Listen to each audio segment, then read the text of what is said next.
को पा लेने वाला व्यक्ति ही खेद के बाहर हो जाता है। जैसे सल्लकी के पत्तों से प्रसन्न हुए हाथी को नीम के पत्ते नहीं हर्षित करते हैं, वैसे ही ये कोई भी विषय आत्मा में रमण करने वाले को कभी नहीं हर्षित करते।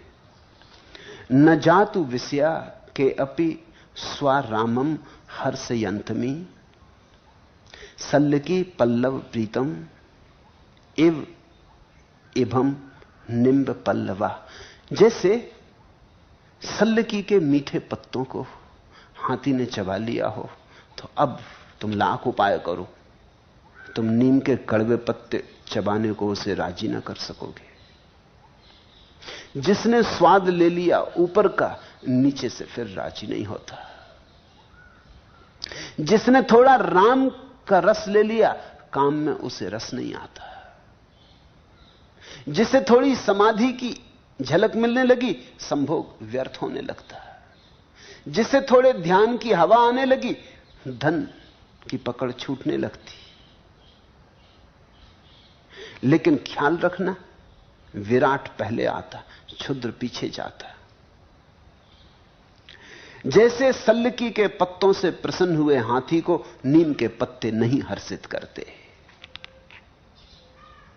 अब हमारी हालत उल्टी हो गई है। तुम्हारे तथाकथित साधु महात्मा तुम्हें समझाते हैं छोड़ो संसार को अगर परमात्मा को पाना है।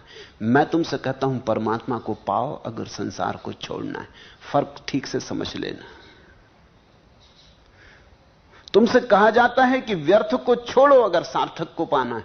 मैं तुमसे कहता हूं सार्थक का थोड़ा अनुभव करो अगर व्यर्थ को छोड़ना है।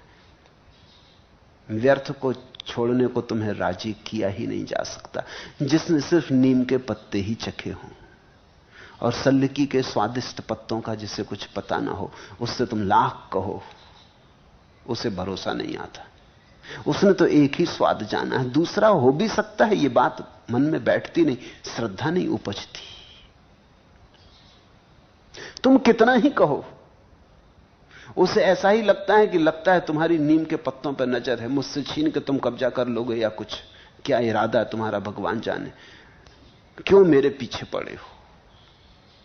और अगर वो छोड़ भी दे नीम के पत्ते, तो भी नीम के पत्तों की जो उसकी आदत पड़ गई, कड़वेपन का जो अभ्यास हो गया, वो इतनी आसानी से न छूट जाएगा।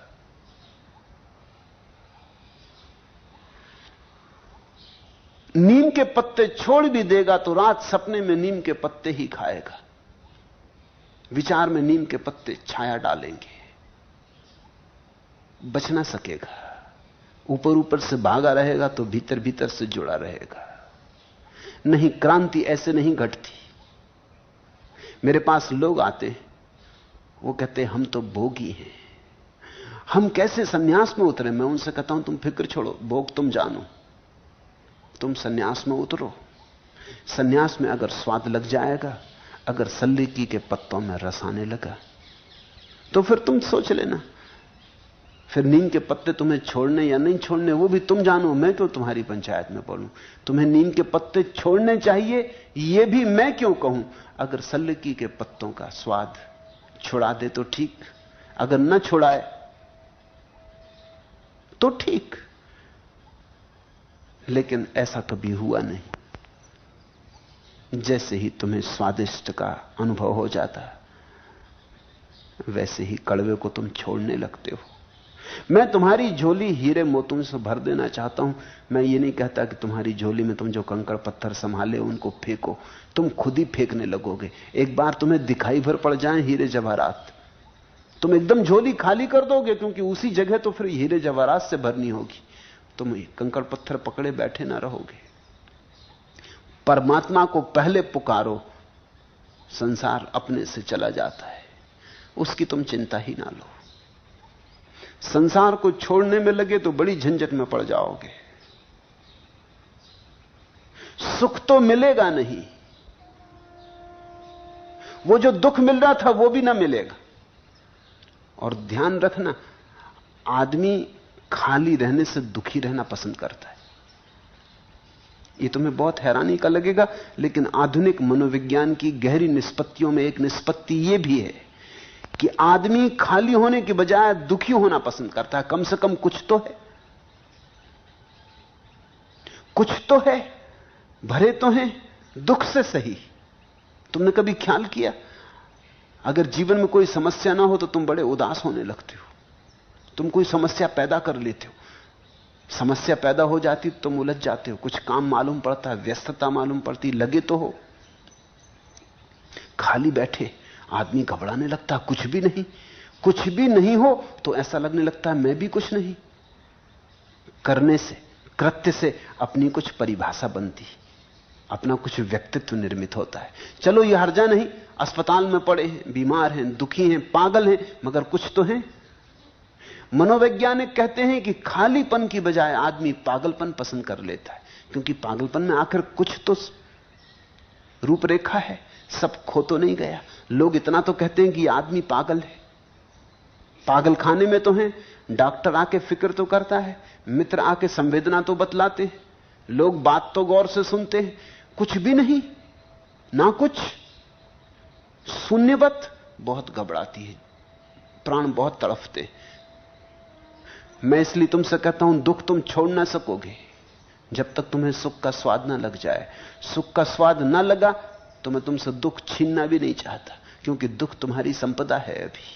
अभी उसको छाती से लगाए तुम बैठे हो।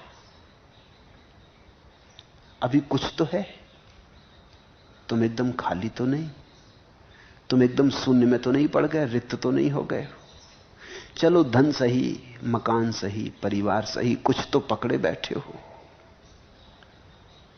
हाथ में कुछ तो है, राख ही सही, तुम चाहे उसको विभूति कहो, राख ही सही, विभूति कह लो उसको, अच्छे नाम रख लो उसके, मगर हाथ में कुछ तो है। नाव कागज की सही, मगर नाव तो है, नाव जैसी तो लगती है, कम से कम डूबेगी तब डूबेगी, मगर अभी तो नाव का भरोसा है। सपना सही, जब टूटेगा तब टूटेगा, मगर अभी तो सहारा है, अभी तो इसकी सहारे को पकड़ के तैरे चले जाते, अभी तो मत छीनो। जब तक तुम्हें सत्य न मिल जाए, सपना तुमसे छीना भी नहीं जाना चाहिए। और परम ज्ञानी सदा यही चेष्टा करते रहे, सत्य पहले, फिर असत्य अपने से चला जाएगा। ऐसा समझो कि कमरे में अंधेरा है, एक तो उपाय है कि अंधेरे को धक्के दे दे के निकालो, तुम पगला जाओगे, निकलेगा ना अंधेरा। दूसरा उपाय है दिया लाओ, जलाओ रोशनी, अंधेरा अपने से निकल जाता है।